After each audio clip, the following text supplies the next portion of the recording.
Water, the source of all life. Rivers, the well springs of civilization. The roof of the world, the vast hinterland of the Qinghai-Tibet Plateau, home to the glaciers that nourish and sustain 3 mighty rivers whose waters sustain the lives of more than 1 billion people living in 6 different countries. Whether you go upstream along the Yangtze River, Yellow River and Lancang River, whether you cross the Chinese mainland or go up the Indo-Chinese peninsula, no matter what, the end point is always the same: Qinghai, China. And one place in particular, sandwiched between the Tanggu La and Kunlun mountains, 4,700 meters above sea level, the source of those 3 mega rivers, Sanjiangyuan. Here, from the glaciers, rivers, wetlands and swamps of this area, some 50 billion cubic meters of water makes its way into those rivers on a yearly basis.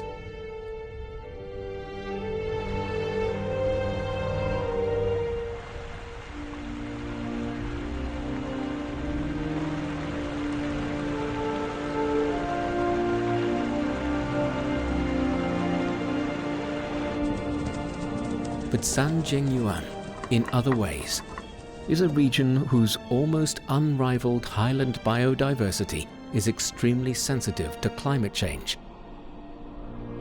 Sanjiangyuan, 300,000 square kilometers of plateau, home to 370 species of animals, 2,200 kinds of plants, and nearly 600,000 people.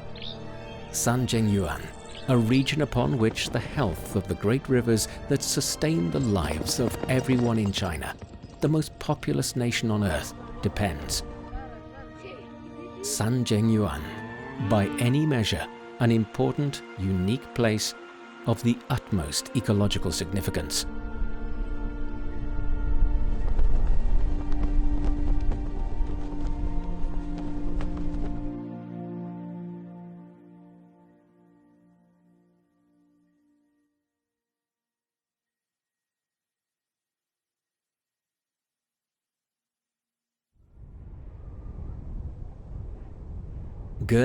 Dong Peak, towering 6,621 meters above sea level, is the tallest mountain in the Tanggu La Mountains, but it's just one of 20 snow-capped mountains with altitudes exceeding 6,000 meters.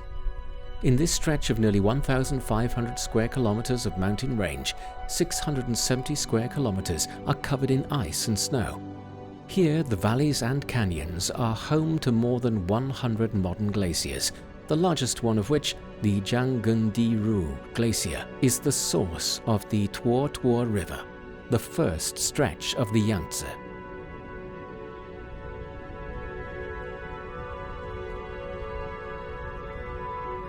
Dong in January. Just now, everything here, even time itself, seems frozen.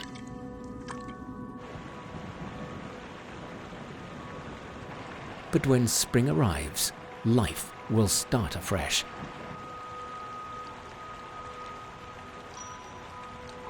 At last, Sanjiangyuan's frozen winter has ended. As the glaciers start to thaw, the young otter mother can't wait to teach the little one 2 essential life skills: swimming and fishing.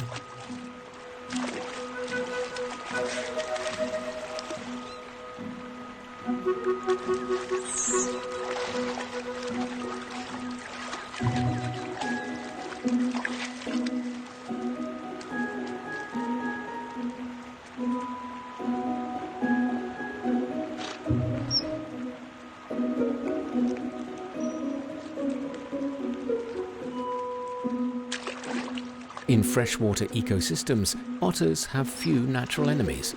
Because of their need to prey on a great quantity of fish and shrimp, the presence of otters is seen as an indicator of river water quality. Only the purest waters can sustain a population of otters. But naturally, the baby otter is afraid of water. It only begins to learn to swim with its mother 6 weeks after its birth.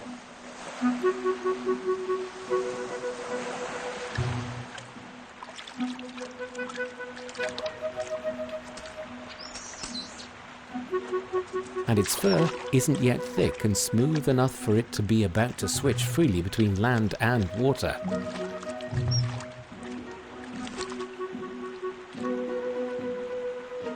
Sanjiangyuan in early spring sees water temperature rise to around 0 degrees, while the temperature on land remains close to minus 20 degrees Celsius.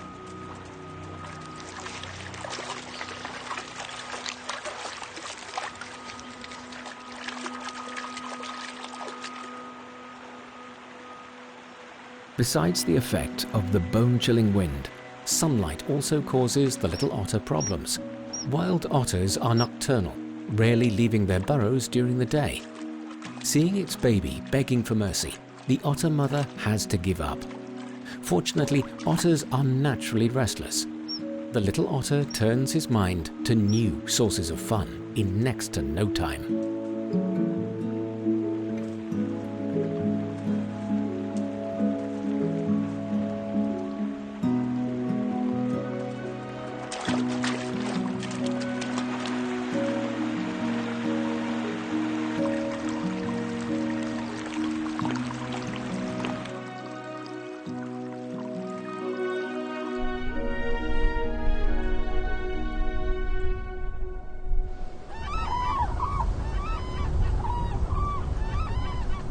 When black-necked cranes honk, Sanjiangyuan enters its short spring.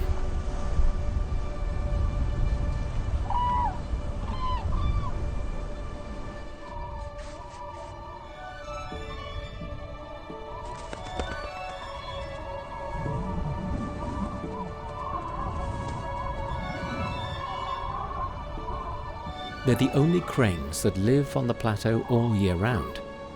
Every year, at the end of March, they return to Sanjiangyuan in groups from their wintering grounds.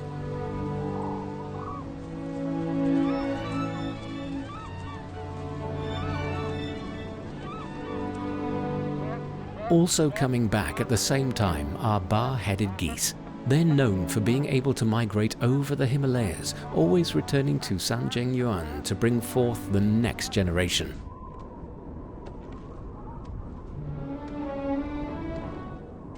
But the mating season is brief. Single black-necked cranes need to hurry up and find a mate. The prize goes to whoever dances more elegantly and sings more beautifully.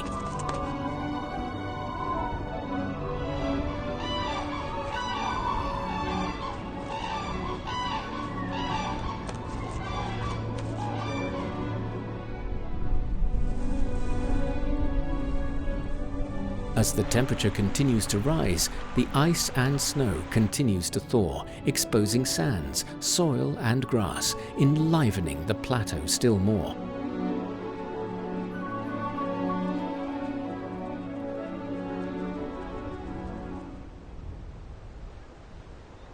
The white-rumped snowfinch is a species endemic to the Qinghai-Tibet Plateau.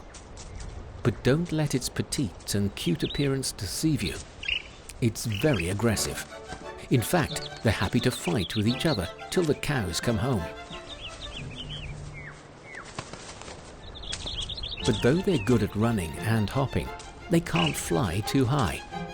The world may be vast, but they can only see the opponents right in front of them.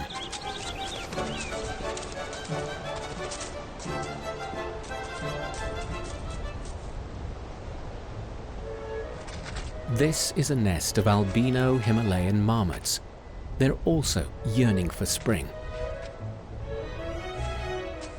For Himalayan marmots, spring is a fleeting affair. As soon as the 7-month-long hibernation ends, the tense and short mating season starts.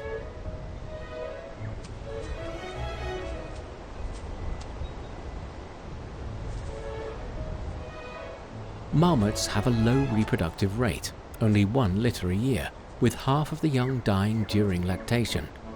Because some female marmots mate with multiple male marmots in the course of a single day, the mating season is highly competitive.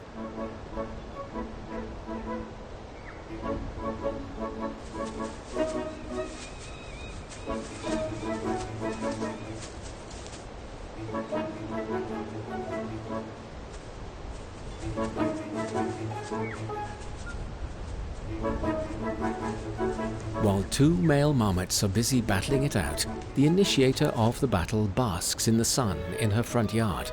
Marmots are large rodents with just the same cleft lips as hares. They also have two pairs of sharp incisors that can easily bite off the roots and stems of plants and serve as powerful weapons, both for offense and defense. Look carefully. They're not kissing each other. They're wrestling.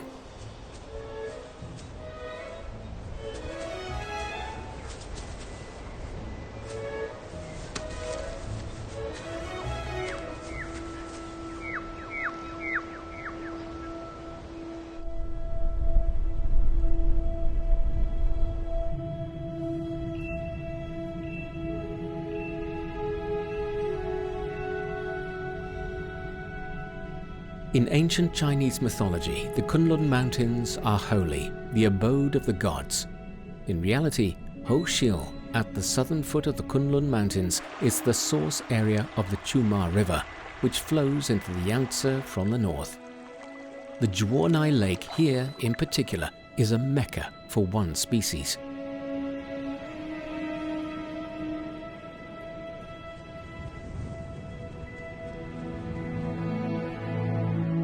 All these female Tibetan antelopes are pregnant. Over a month ago, they set off from all over the Qinghai-Tibet Plateau and travelled hundreds of kilometres to give birth here. Scientists haven't yet deciphered this phenomenon. However, in summer, the frozen ground around Zhuonai Lake thaws, resulting in muddy roads. Other animals are seldom seen here. But that doesn't mean that this place is a safe haven free of predators.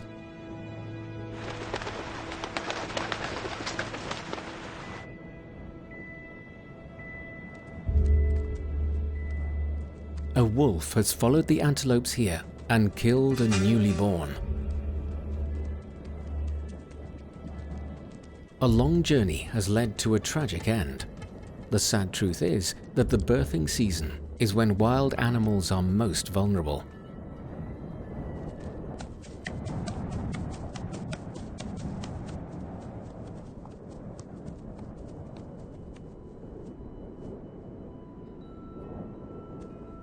This Tibetan antelope is about to give birth.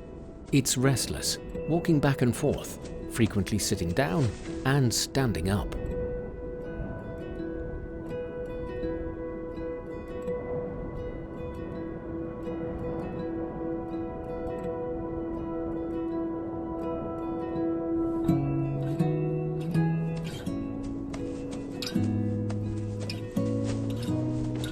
For now, these Tibetan antelopes are remaining very calm. Their main priority is grazing, so as to store up as much energy as they can for the upcoming tug of war. It's an incredible scene. On this large hillside by the Zhuonai Lake, over 1,000 Tibetan antelopes are collectively waiting for the most important moment in their lives.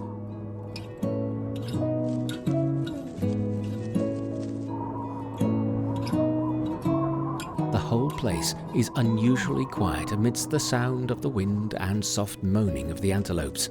The slightest disturbance would spook them.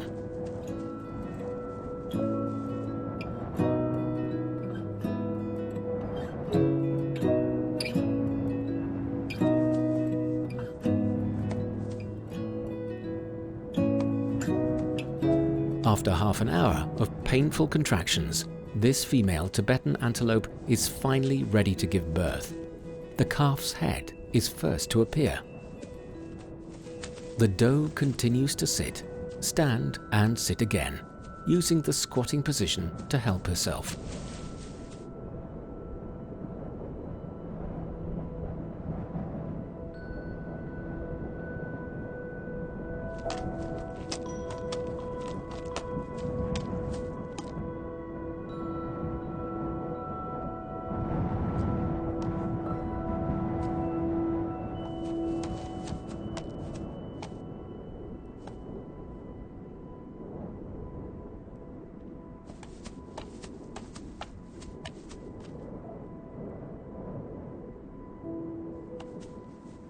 Ah, let's hope this is the last time she has to stand up.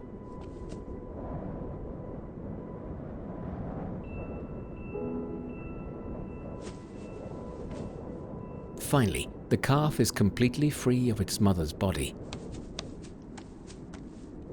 But with the odors released by the birthing process filling the air, the risk of attracting predators is very high.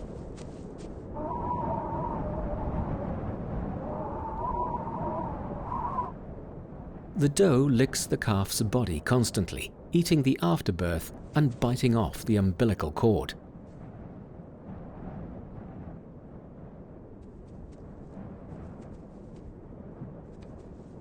She needs to help the calf stand up as quickly as possible, teaching it to walk and run.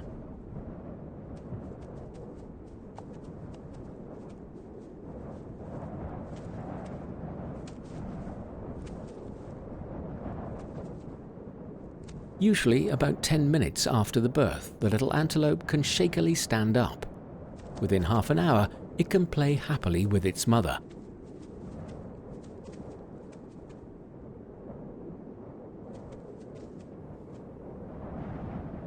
Speaking of the hardships of parenting, let's get to know another great mother. She might be completely blind in one eye, but this Tibetan fox is still a great hunter. This year she became a new mother with 5 cubs.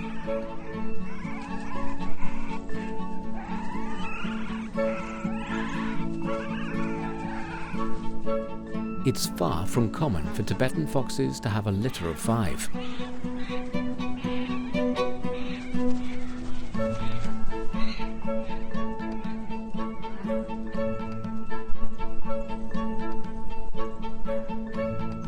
The little ones were born in spring.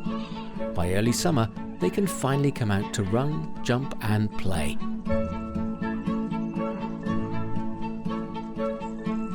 For the mother fox, this creates new challenges.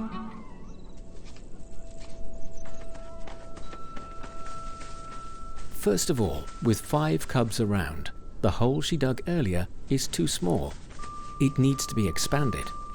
But if she focuses on digging, she won't be able to look after them. In this vast grassland, danger is lurking everywhere.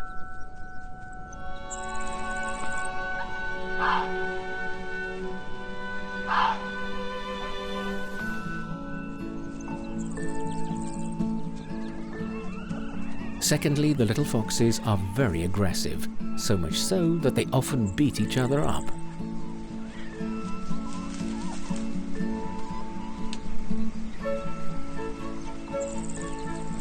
Win or lose, they run to their mother for comfort in the end.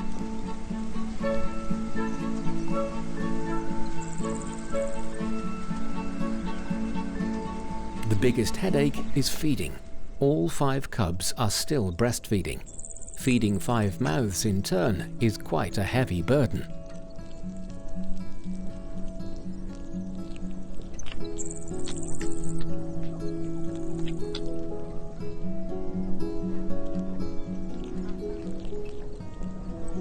Why is this little guy suddenly stopped eating? A little bit more. Better not force it. Plus, it's time to give this front leg a rest.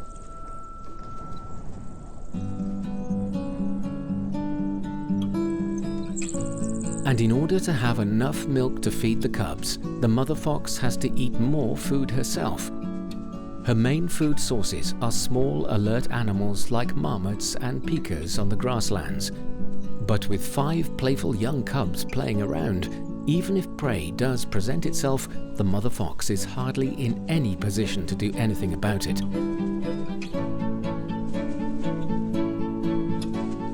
Hang on, don't move. Here comes a pika. Seems Mom will go hungry again. Not that the little foxes know anything about that. Ah, for the carefree days of youth.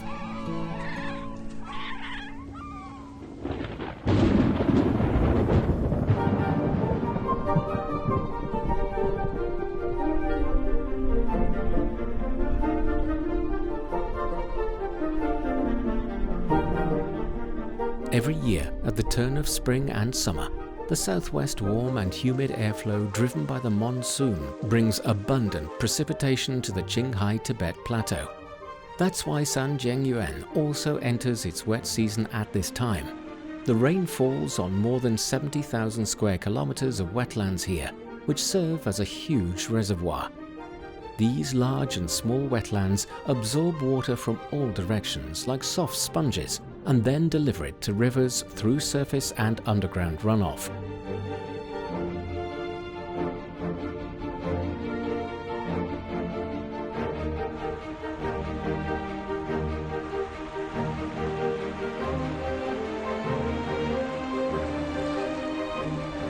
In addition to conserving water sources, wetlands are also a cradle of biodiversity, a paradise for a variety of birds, fish and amphibians.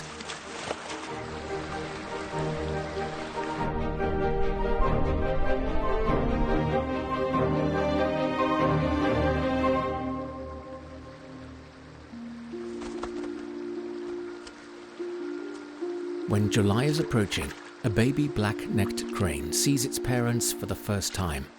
Black-necked cranes are precocious developers. Just a single day after hatching, the little crane is ready to leave the nest. It's covered with yellow down, completely lacking the elegance and mystery of its parents. However, taking these 2 steps does require some talent.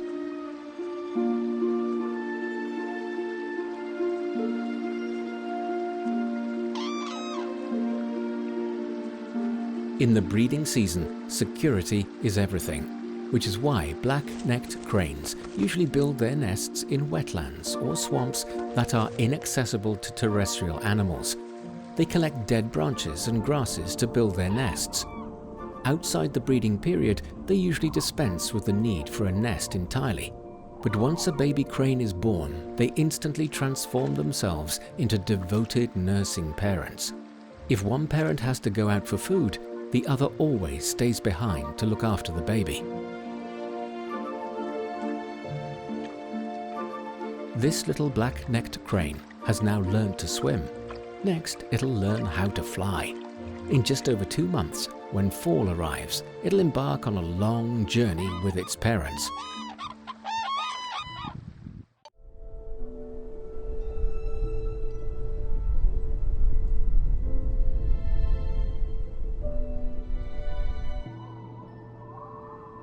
In July, the annual breeding season of Tibetan antelopes comes to an end.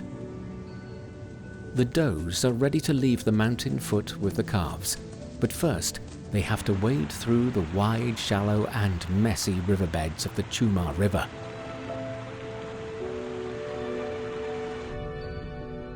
The Qumar River is the northern source of the Yangtze River, originating from the mountains in Hoshil that constitute the southern Kunlun. Its upstream stretch flows through the Hoshil grasslands, which sit above a minimum altitude of over 4,500 meters. One of the coldest regions in China, an enormous amount of water is stored here in the snowy mountains and frozen ground along the riverbanks. But in summer, Hoshil is covered in green, abounding with lakes and streams. A large quantity of water from thawing ice and snow, as well as groundwater, is released into the Qumar River via the southern slopes of the Kunlun Mountains. This migration route seems to be engraved in the minds of Tibetan antelopes. Even a newly born calf seems familiar with it.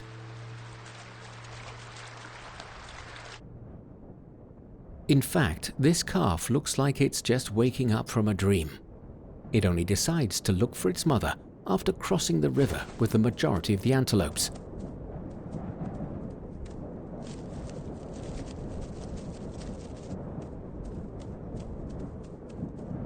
Aged barely a month, and already they have to brace themselves for a long journey ahead.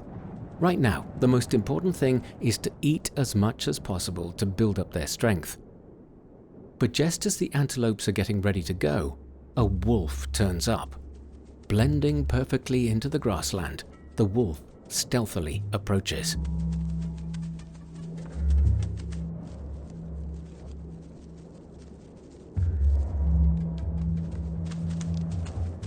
Suddenly, the wolf launches its attack.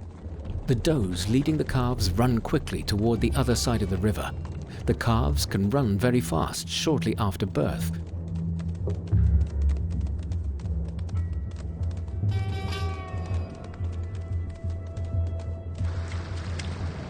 As long as they're not targeted by the wolf, they have a high chance of escaping.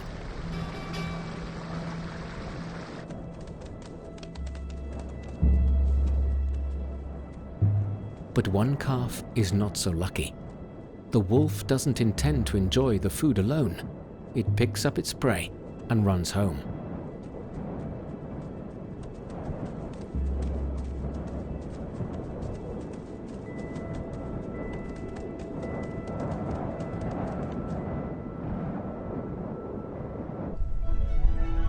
Midsummer is the most charming season of all in Sanjiangyuan. Along the magnificent rivers and beneath the sprawling clouds, trees and grass grow in luxuriance. It's time for the marmots to put on some weight. Look, that Himalayan marmot is really getting stuck in, as if it knows that the good stuff won't last for long. Marmots, the largest of the squirrel family, feed on grass, berries and wild flowers. In Sanjiangyuan's summer, grass is tender and juicy, a genuinely delicious and nutritious treat for these creatures. It's a golden opportunity for these marmots to build up fat reserves in their bodies for the hibernation season in 2 months' time.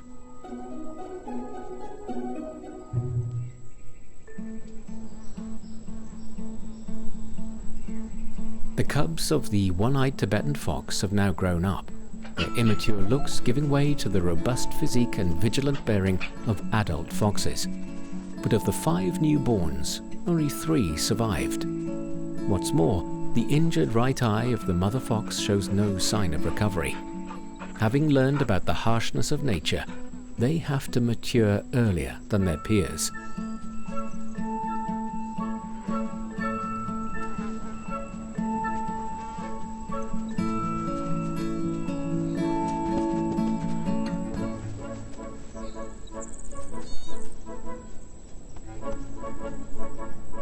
For seemingly no reason at all, 2 plateau pikas are having a fight with each other. But judging from their chubby bodies and short limbs, their squabble is really nothing but a show of strength.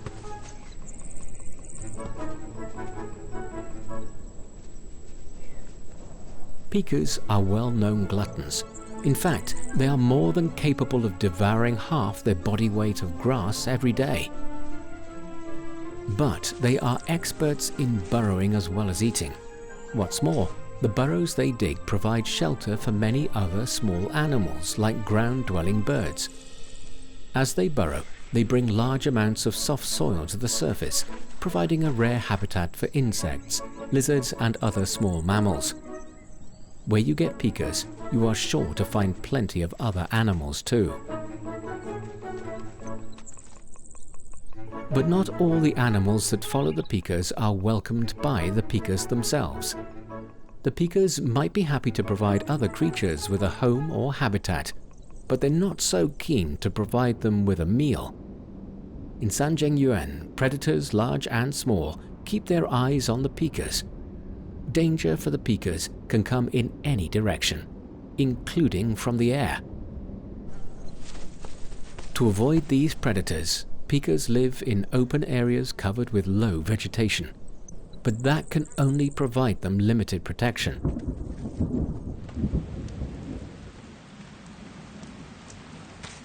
This time, the one-eyed mother fox is expanding her burrow. She's looking for food, or more precisely, looking for pikas.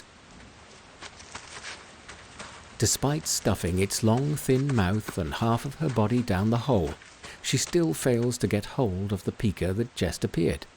What a frustrating afternoon.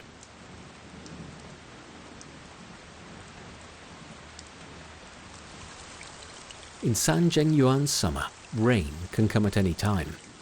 If the fox is not to starve, she must get whatever food she can before the rain gets heavier.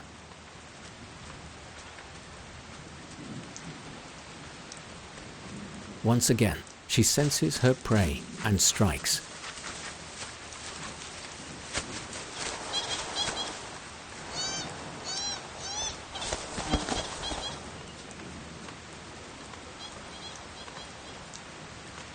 But there's no chance for her to enjoy the hard-won prey right away. There are 3 cubs weaned and hungry, waiting for her to bring food home. Of all the foods consumed by the Tibetan fox, 95% are plateau pikas. Learning to find and hunt pikas is a must for the young Tibetan foxes.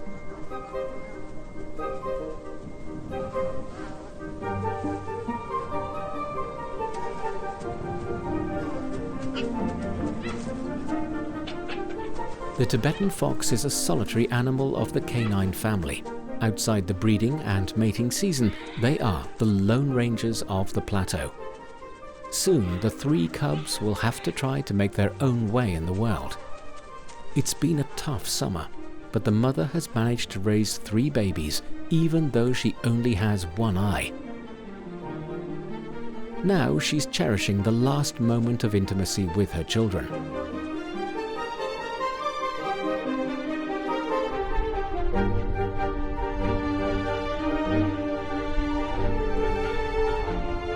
Autumn comes to Sanjiangyuan suddenly, the vegetation turning yellowish and the forest becoming colourful seemingly overnight.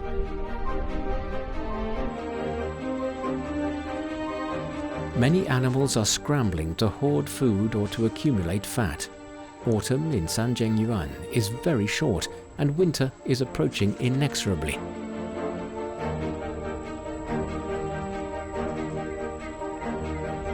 The young black-necked crane is rapidly growing up.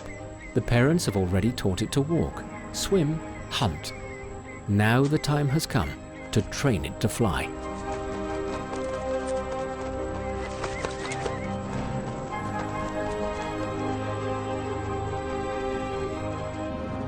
At last, the young crane makes it. Now it's ready to follow the flock to fly south.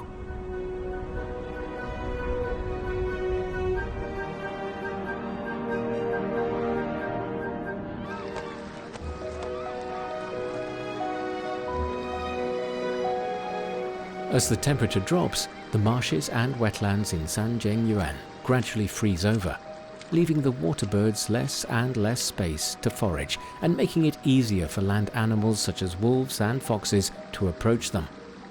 Before leaving, the birds huddle in the area that still hasn't frozen over, searching for food to build up energy reserves for the long journey ahead. Winter brings life here to a temporary halt.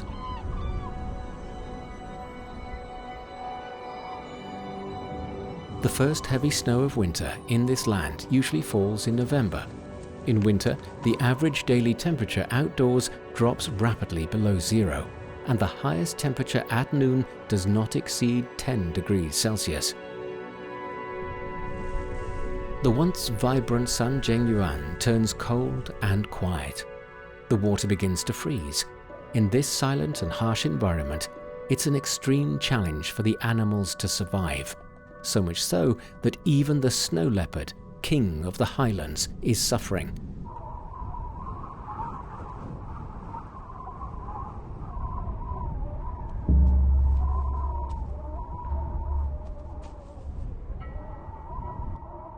Snow leopards are masters of stealth. Whether they're on the grass, in the jungle, or under cliffs, the color of their hair provides them with ideal camouflage.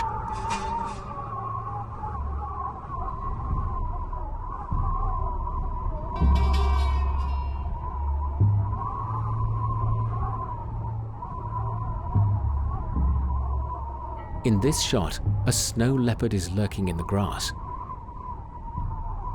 Can you find it?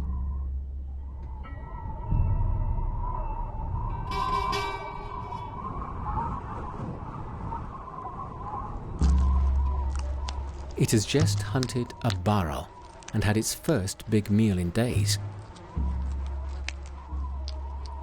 Now it's figuring out what to do with the rest of its hard-won bounty.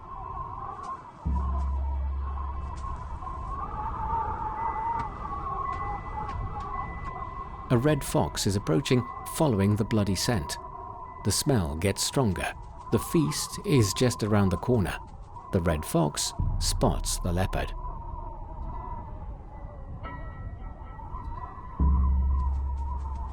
As the red fox draws close, a magpie flies over.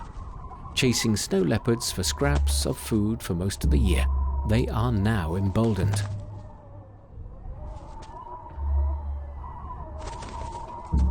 The snow leopard has no intention of giving it a share, nor of driving it away. Until there's another foray on its hard-won prey, that is. The snow leopard finally loses patience.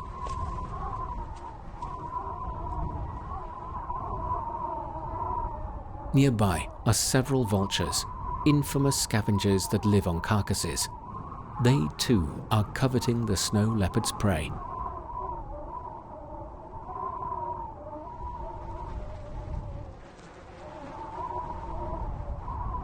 Realizing that it is impossible to relish the food in peace, the snow leopard goes away reluctantly, leaving behind a scene of chaos.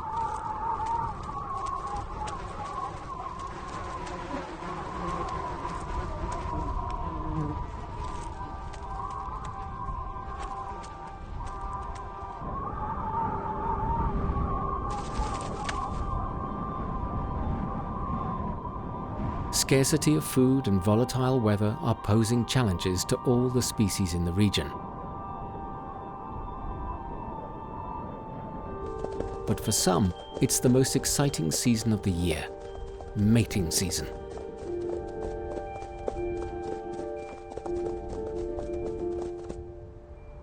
This male white-lipped deer is courting.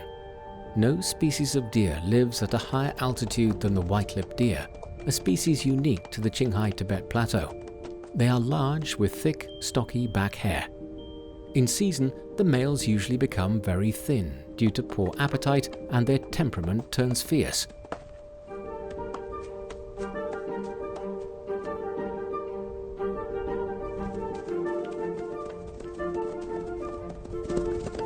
This male Tibetan antelope is also looking for a mate.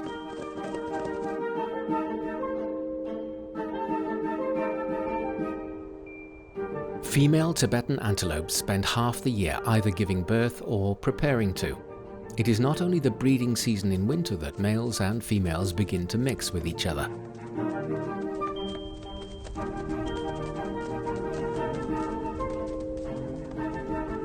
The males strive to win over the largest number of females and create a harem.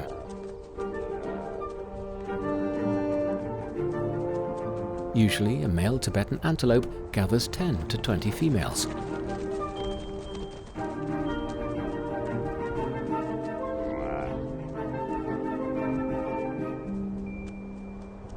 But several challenges have been hanging around, and the females are unwilling to comply.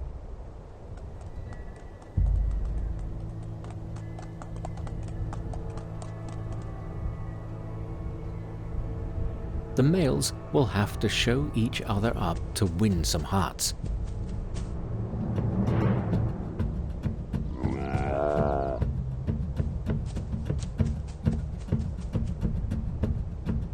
The Tibetan antelope deserves to be called the flagship species of Sanjiangyuan and even the whole Qinghai-Tibet Plateau. Despite living 4,000 meters above sea level with scarce oxygen, they can run at speeds of up to 80 kilometers an hour, even in the depths of winter.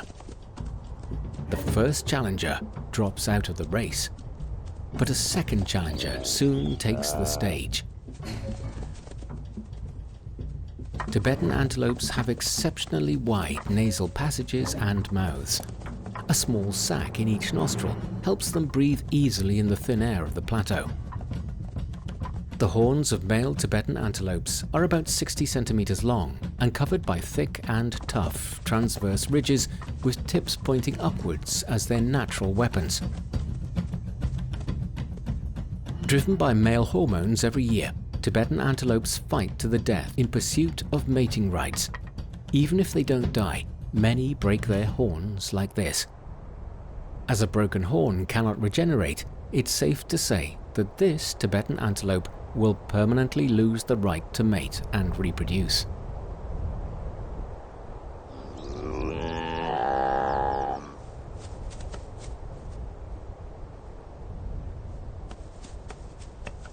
The adolescent calf born last year has joined in. Usually male Tibetan antelopes must wait until they are at least 2.5 years old before they are mature enough to mate for the first time. The winner drives the young pretender away. Now he has fully displayed his masculine charm and bravery, but the females are still not fully convinced. The male has to show more, just a little more.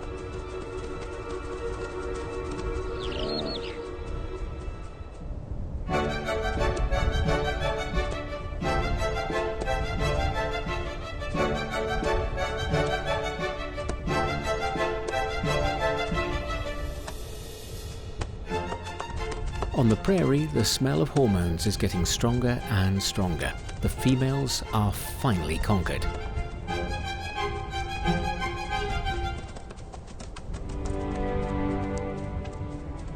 There it is. Mission accomplished. Tibetan antelopes have adapted their mating strategy to a cold climate and a habitat surrounded by natural enemies. Although they only mate for a few seconds at a time, the mating period lasts for more than 20 days. Males and females mate repeatedly during this period to improve the chances of conception. At the end of the mating period, the males part with their mates, who, by the following spring, will start migration, as they have been doing for thousands of years, with new lives in their bellies.